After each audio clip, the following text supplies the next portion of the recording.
देश में एक हाहाकार मची हुई है और माहौल को जो गंदा किया जा रहा है, हिंदू मुस्लिम के नाम पर देश का बंटवारा किया जा रहा है और इसकी आग में न सिर्फ मुसलमान बल्कि सिख, ईसाई और दूसरी जाति के लोग भी शामिल।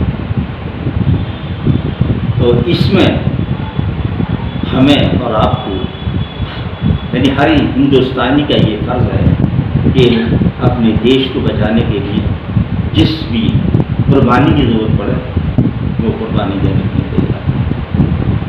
आपने हिंदू मुस्लिम के बंटवारे की बात कही, किस तरह हिंदू मुस्लिम का बंटवारा किया जा रहा है? और इसमें आरएसएस का और बीजेपी का रोल सबसे अहम रोल।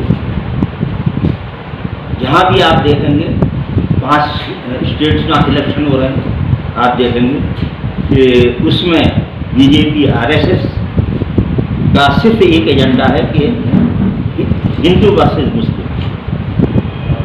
और ममता बनर्जी हो या चाहे और कोई हो, कम्युनिस्ट हो या कांग्रेस हो, बहरहाल वो भी हिंदू हैं, लेकिन वो ऐसे हिंदुओं को पसंद नहीं करते जो सेकुलर मिजाज है।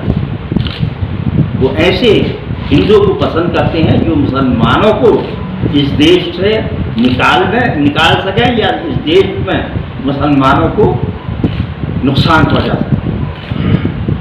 देश में अमन शांति के लिए आप क्या प्रयास करेंगे? अमन शांति के लिए हमारा यही प्रयास है कि हम अमन की दावत देंगे। इस्लाम जो है अमन की दावत देता है और दूसरे लोगों के साथ अच्छा सलूक करने की, अच्छा बर्ताव करने की, दूसरे चाहे वो किसी भी मज़हब का है तो उसके साथ अच्छा बर्ताव करने की तालीम देता है। और हमारा I am convener of mission of दावत इस्लाम, तो हमारा मिशन भी यही है कि हम जो है अपने इस्लाम की यानी कि जो तालीम है दूसरों तक पहुंचाएं और उसको आम करें और बतलाएं कि जो गलत फहमियाँ हमारे और दूसरे मज़हब के लोगों के अंदर पैदा कर दी गई हैं, वो उन गलत फहमियों का इजाला है। तो बीजेपी तो सबका साथ सबका विकास नारा देती है और साथ ही करती भी है। हाँ, तो ये सिर्फ उनकी यानी कि कुर्सी हथियाने की बात है। ऐसे इसमें कोई आप देख रहे होंगे इसमें कोई भी उनकी रियलिटी नहीं। जो सरकारी योजनाएं आती हैं वो सभी के लिए बराबर आती हैं? सभी के लिए बराबर नहीं है, इसमें इम्तियाज बरता जाता है। अब देखिए बाबरी मस्जिद शहीद की गई, कोई लॉ एंड ऑर्डर नहीं, हर मुकदमा चल रहा है और बाबरी मस्जिद शहीद कर, अच्छा शहीद कर दी गई।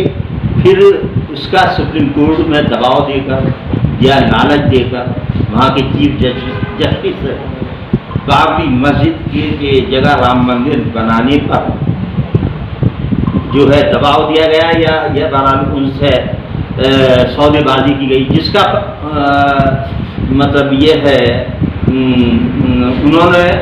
उन्हें राज्यसभा का मेंबर बनाकर उसका सबूत दिया। मतलब समाज में शिक्षा का स्तर तो गिरा हुआ है जी, खासतौर से मुस्लिम कम्युनिटी में, तो एक बड़ी वजह लगती है। तो इसको किस तरह सुधारने का प्रयास किया जाएगा शिक्षा के स्तर को? ना, शिक्षा के स्तर इस वक्त तो है मुसलमानों में रुझान बढ़ा है। आपने अभी आरोप लगाया कि सुप्रीम कोर्ट के चीफ जस्टिस को जो है लालच देकर के इस तरह की बातें आपने कही, क्या आप नहीं मानते कि आपका बयान सुप्रीम कोर्ट की अवहेलना करता है? ना, अवहेलना कर सकते, हर एक को राइट है।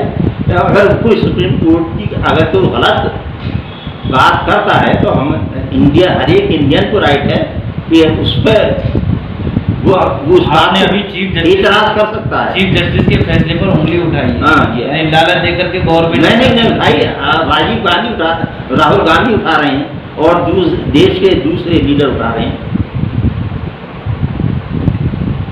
दूसरी पार्टियों के लीडर उठा रहे हैं, मैंने नहीं। अगर वो सुप्रीम कोर्ट के चीफ जस्टिस हैं तो इसका मतलब ये नहीं कि वो गलत फैसला करें।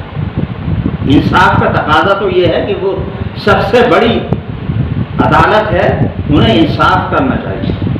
अगर बाबरी मस्जिद के सबूत अगर ना होते और अगर उनका ये फैसला होता तब हम उसे मान लेते, लेकिन फिर भी हमने माना, हमने सब्र किया, हमने कोई एजुकेशन नहीं किया और हम नहीं चाहते कि कोई दंगा फसाद। आप बाबरी मस्जिद के फैसले से संतुष्ट नहीं हैं? नहीं संतुष्ट।